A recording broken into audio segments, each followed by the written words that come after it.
Hi everyone, I'm Winston. I'm a Year 2 political science major in the National University of Singapore.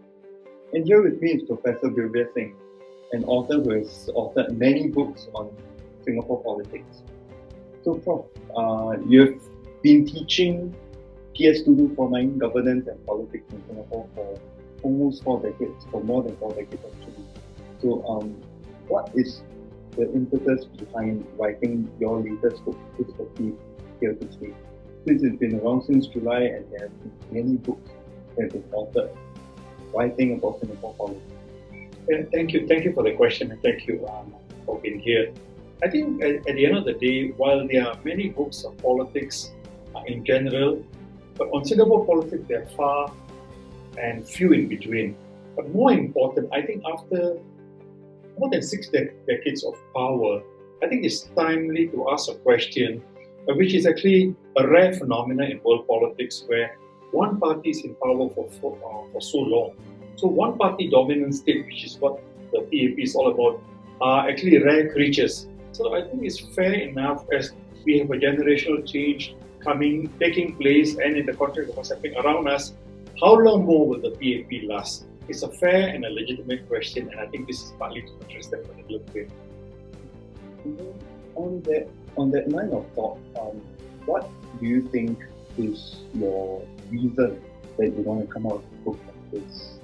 I think I would like to share my thoughts. I think I have a passion for understanding and teaching and educating and socializing people, especially my students in Singapore politics. It's not easy to do a book-length manuscript. It requires a lot of perseverance and determination. But I think I enjoy doing that, and I like to actually pass on to the next generation issues relating to Singapore politics. At the same time, the fact that I've done many other works of similar nature, the idea of introducing what's new as far as politics in Singapore is concerned. And I think there are many, many things which are new and which will actually play in terms of game-changing elements and events in Singapore politics. So my idea actually is to talk about where we have been, what's happening, and where we're going to go in the future. Probably that's the spirit to which and why I wrote this particular manuscript. And then on this note, actually, this is not the first feat that you have attempted. Back in 1992, you wrote the book On the Left with the PAP's dominance, and that book was written with the Prime Minister of Goh Chok Tong. Back then, he was newly minted, and he wanted an election to sort of prove his mandate. What has changed over the few decades that has elapsed since Premier Goh's rise to power? I think what is important to understand is that we are talking of different eras. He was 2nd Gen. Today, the 3rd Gen is about to hand over to the 4th Gen. Number 2, the kind of issues which affected us then and today are fundamentally different. Then the power role and the magnetic shadow of the late Lee Kuan Yew was still around. We no longer have that particular shadow. And at the same time, I think there has been a generational change in terms of understanding politics, be it from the perspective of the PAP or the opposition, but most fundamentally, which I want to actually capture, is from the people itself. I think our people have grown politically, and I think it's good and fair and necessary to capture this. And I think this book tried to share part and parcel of those sentiments, rising expectations, that politics is something we need to partake in because our future will be determined by the manner we manage our politics. And politics is not just a purview of the elites, it's a societal thing. And so the sharing of this, I think, is very important.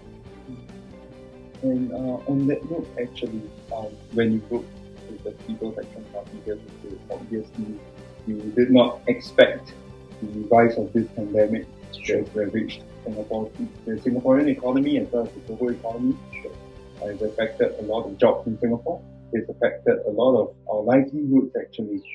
And with the backdrop of the pandemic, we entered an election. So what do you think you expected out of this election, and what do you think was something that you did not expect out of it when it happened? I think you have actually hit on the crux of Singapore as an entity. I think at one level, we are always under crisis of one kind or another because we are so vulnerable, so small. Our lifeline, our life future, our future as a whole, our thinking of the future is always affected by the pull and push. And at the end of the day, a state like us, a city-state like us, which produces nothing except talent, homegrown talent, or how we borrow talent from abroad, we are always under crisis. Whether we believe it or not, we are always under crisis, whether it's economic, political, social crisis, cultural. Look at the hanging of the two Marines, the Indonesian guys who were involved in Konfrontasi. Look at the 2008 financial crisis, and look at 911. I can go on. So there have been crises all the way. So to understand that, I think it's important that we are actually a crisis state and how we respond all the time. So when pandemic came, COVID-19 came, and then the US-China trade war came, in a way, there was an expectation that this crisis is new, and yet in terms of a crisis, it's not new. Because it's a crisis, there is a culture, there's a DNA in our people that we will always support the ruling party. So there was an expectation that one, there's a crisis, two, people will run to Papa, as I always call, run to the ruling elites who have been running the country for 61 years. What did not happen was people did not run as in the past. Many walked, many ran, but many ran away. Many ran away, and this was shown by the support for the opposition. So I think there was the expectation that they will support the government in two places, 60%, but the expectation that the opposition will in fact suffer more did not happen. So I think this election is a very unique election. It's an election where we're going to see the Prime Minister hand over power, we're going to see a generational change, but we never expected the electorate to vote the way it did. And in particular, the younger voters, and in particular, the use of the social media. So I think this election is very unique, and I think it's going to be very informative in terms of what is coming in the coming years. So for political change to take place, we need 10 years. So I think the 2020 election is beginning to foretell what is going to happen in 2025, and fundamentally, what's going to happen in 2030. Hence the importance of this particular change. Well, in this, in NUS actually, in two of the modules, WTC, We the Citizens, and PS2249, the Governance and Politics, we have promulgated this, the idea of reading this book actually with the People Action Party. There are many messages inside that you would definitely have for use in Singapore. But what is one key message? I think my key message, good question. I think the key message is, look, politics cannot be just left to the gods upstairs who are running this country. Politics is for everyone in a very constructive manner. We need to know what is politics, where we can go, where we cannot go. And if we get our politics right, we will go very far. If we get our politics wrong, then we will fall prey like the way Lebanon has fallen, Sri Lanka has fallen. So I think the message is, let's get right politics, engaging politics, respectful politics, and therein lies the future. But the bottom line is, every one of us must know what politics of Singapore is all about. It cannot be left to a small 0.1% of elites.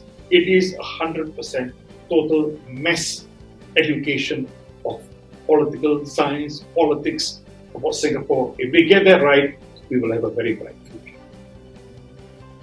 So, what is one small sentence, small one-liner sentence about your hope for Singapore in the coming years? I'm an optimist. I think we Singaporeans are very good people. We are nationalists, and I think we want to get this country in the right direction. And I'm very confident we will. Whether you read this book or not, is regardless. But I think as a people, I have tremendous confidence in the kind of people which we have brought up, and we are good people, and we will do the right thing. I have a bright future as far as this country is concerned. And with that, thank you so much, Prof.